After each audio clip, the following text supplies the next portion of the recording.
सिर्फ ग्रोथ को लेते हैं तो जो हमारे पास डिग्री डिस्ट्रीब्यूशन होगी वो हमारे पास एक्सपोनेंशियल होगी, वो हमें लॉग लॉग स्केल के ऊपर इस तरह कर्व्ड लाइन नजर आ रही होगी, ठीक है। It will not be a scale free distribution. Scale free के अंदर क्या होना चाहिए था, लॉग लॉग स्केल के ऊपर हमारे पास एक स्ट्रेट लाइन नजर आनी चाहिए थी। तो अगर सिर्फ हम लोग ग्रोथ की बेस पे नेटवर्क को जनरेट करते हैं तो हमारे पास जो डिग्री डिस्ट्रीब्यूशन होगी वो पावर लॉ नहीं होगी, वो हमारे पास कौन होगी, एक्सपोनेंशियल डिग्री डिस्ट्रीब्यूशन होगी, सिर्फ ग्रोथ को अगर यूज करते हैं। तो इस तरह से फिर हम लोग जो है वो स्केल फ्री नेटवर्क्स बनाने के लिए एक सेकंड इंग्रेडिएंट लेके आते हैं विच इज प्रेफरेंशियल अटैचमेंट, ठीक है। प्रेफरेंशियल अटैचमेंट जो है वो ये है कि जो भी नई नोड आएगी वो ऐसी नोड से कनेक्ट करने की कोशिश करेगी या उस एग्जिस्टिंग हाई डिग्री नोड से कनेक्ट होने की प्रोबेबिलिटी हाई होगी, ठीक है। In simple words, a node will connect to high degree nodes। तो उसके अंदर होगा क्या कि आपके पास जो है वो जो ऑलरेडी हाई डिग्री नोड्स होंगी उनकी डिग्री और ज़्यादा होती जाएगी, ठीक है। तो आपके पास जो है वो इस केस में फिर आपके पास कुछ नोड्स ऐसी हो जाएंगी जिनकी डिग्री जो है वो हमारे पास बहुत ज़्यादा होगी, और ज़्यादातर नोड्स हमें ऐसे मिलेंगे जिनकी डिग्री जो है वो हमारे पास कम होगी। ये जो फिनोमेना ये इकोनॉमिक्स के अंदर भी बहुत ज़्यादा स्टडी किया जाता है। इस प्रोसेस को, प्रेफरेंशियल अटैचमेंट के प्रोसेस को हम लोग कम्युलेटिव एडवांटेज भी कहते हैं, रिच गेट रिचर भी कहते हैं हम लोग, और मैथ्यू इफेक्ट भी कहते हैं। तो ये सारी एक ही चीज़ के हमारे पास मुख्तलिफ नाम है और इससे मिलती जुलती भी हमारे पास डिस्ट्रीब्यूशन है। मेन आइडिया इसके अंदर ये है कि जो बंदा ऑलरेडी जिसके पास कोई चीज़ है उसके पास वो चीज़ और ज़्यादा होती जाएगी। जिस तरह अगर हम लोग पैसे की बात करें तो हमारे पास जो ऑलरेडी अमीर बंदा है वो और ज़्यादा अमीर होता जाएगा। करंट जो हमारे पास इकोनॉमिक जो राइज है दुनिया के अंदर, इकोनॉमिक सेटअप, उसके अंदर ये है कि हमारे पास अगर एक बंदा पहले से अमीर है तो वो और ज़्यादा अमीर होता जाएगा। जो गरीब है वो हमारे पास यूजुअली एक गरीब बंदा जो है वो मोस्टली हमारे पास गरीब रहेगा। Of course there are exceptions where मतलब people do lot of hard work और फिर वो हमारे पास क्लासेस चेंज करते हुए from nothing they become like very rich people. लेकिन ये है कि हमारे पास इन जनरल ये है कि पैसा जो है वो पैसे को हमारे पास खींचता है। इसी तरह हमारे पास ये जो चीज़ है और भी पैसों के अलावा, इकोनॉमिक्स के अलावा और भी चीज़ें हमारे पास, और भी कॉन्सेप्ट के अंदर हमें ये चीज़ जो है वो नजर आएगी। जो प्रेफरेंशियल अटैचमेंट है इससे अगर हम लोग नेटवर्क्स के अंदर बात करें तो ये सबसे पहले प्राइस ने स्टडी किया था 1965 में।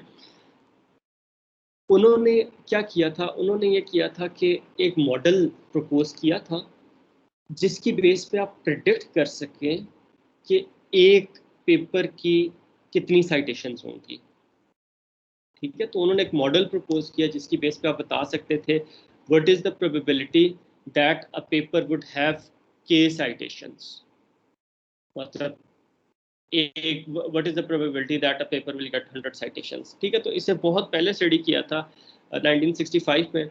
और उस वक्त जो है वो उन्होंने जो इसके लिए दिया था, फार्मूला जो दिया था वो एक पावर लॉ डिस्ट्रीब्यूशन थी, और उसके अंदर जो प्रोबेबिलिटी थी कि डिग्री के होने की प्रोबेबिलिटी क्या है, वो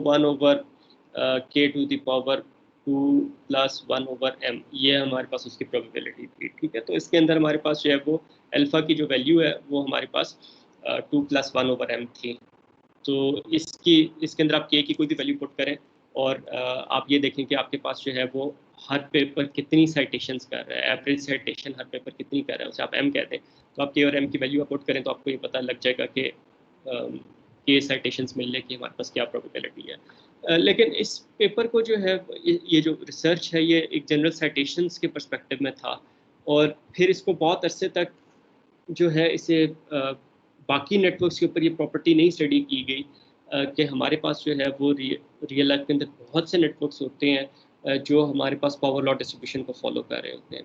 वो जो फिर स्टडी की थी वो आपके जो सेकंड बुक के ऑथर है बाराबाशी, उन्होंने जो है वो फिर इस चीज़ को वेब के स्केल के ऊपर, वर्ल्ड वाइड वेब के नेटवर्क और बहुत से नेटवर्क्स को स्टडी किया। उन्होंने देखा कि ये जो हमारे पास पावर लॉ डिस्ट्रीब्यूशन है हमारे पास बहुत से रियल लाइफ नेटवर्क्स के अंदर हमें ये मिलती है, और फिर उसके ऊपर उस टाइम के बाद से उन्हें फिर उसका मैथमेटिकल मॉडल भी दिया, और फिर उसके बाद से इस चीज़ के ऊपर बहुत ज़्यादा एक्टिवली जो है वो रिसर्च हुई है।